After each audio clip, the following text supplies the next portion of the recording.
24 ঘন্টা পার না হতেই ঢাকার দোহারে পানিতে ডুবে আবারও এক শিশুর মৃত্যু হয়েছে। নিহত মুক্তাদির উপজেলার দক্ষিণ শিমুলিয়া এলাকার কুরবান হোসেনের ছেলে। শনিবার দুপুরে এ ঘটনা ঘটে। 3 ভাইয়ের মধ্যে মুক্তাদির ছিল মেঝো। সে মালিকান্দা স্কুল অ্যান্ড কলেজের 6ষ্ঠ শ্রেণীর শিক্ষার্থী ছিলেন। প্রত্যক্ষদর্শী সূত্রে জানা যায়, শনিবার দুপুরে বন্ধুদের সাথে ফুটবল খেলে দক্ষিণ শিমুলিয়া নুরানি কবরস্থান সংলগ্ন পুকুরে গোসল করতে নামে মুক্তাদির। কিন্তু সাঁতার না জানায় ডুব দিয়ে অনেকক্ষণ নিখোঁজ থাকে শিশু মুক্তাদির। পরে তাকে পুকুরের ঘাটের সিঁড়ির নিচ থেকে অচেতন অবস্থায় উদ্ধার করে স্থানীয়রা। এরপর মুক্তাদিরকে দোহার উপজেলা স্বাস্থ্য কমপ্লেক্সে নিয়ে গেলে কর্তব্যরত চিকিৎসক তাকে মৃত ঘোষণা করেন।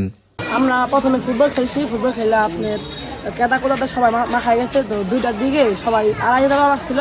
এখন ওই আর আমি আমার স্বাস্থ্য ভাই একসাথে যাচ্ছি, ও পিস থেকে আসে দুধ দিয়ে খাড়া যে আমার নেওয়া যা। পরে আমি কিছু তোরা সাঁতার পারলে আয়, আসলে দরকার নাই কি আমি পারি। পরে আমরা গেছি, তারপরে ওই আর আমি আগে নামছি। নামার পরে ওর বড় ভাই আরেকজনে খোঁজ পাড়াইছে যে ওর খোঁজ পাড়াইছে যে কী করে ওর নাম্বার মানা করছি, সাঁতার পারে না। তারপরে ওই আর আমি যখন উপারে একদম মাঝখান ছাড়াই গেছি গা, ওই সময় ওই আপনার মনে হয় নামছে।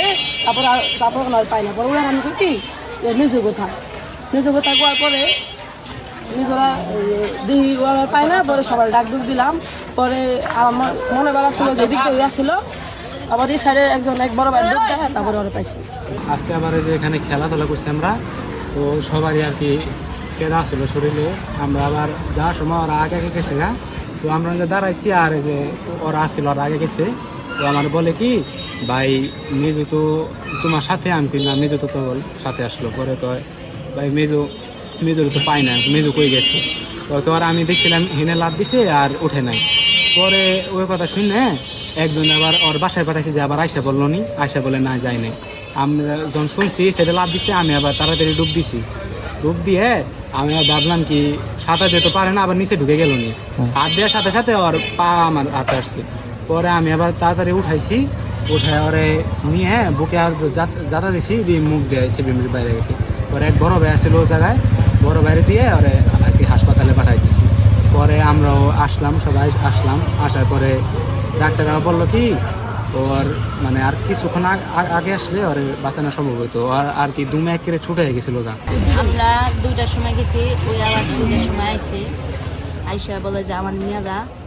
ওই তারপরে আমরা কইছি যে ওই সাঁতার পারে, আমরা ওরা জিজ্ঞেছি ওই হয় আমরা সাঁতার পারি, কিন্তু ওই মিথ্যা কথা বলছে, ওই সাঁতার পারে না। আর ছোটো ভাই আবার বলছে যে একজনের কাছ থেকে খবর পাঠাইছে যে ওর নাম্বার দিস না, অনেক বাড়িতে দিস। আমার আমিও যাইতে গেছি, ওই বলে সাঁতার পারে না। তারপরে আমরা একবারে ওই পারে গেছি।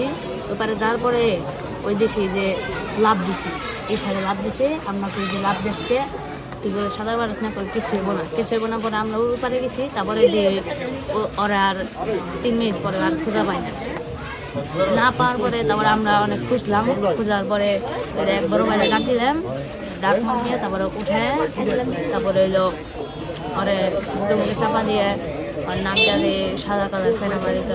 তারপরে হসপিটাল। তোমার নাম কি?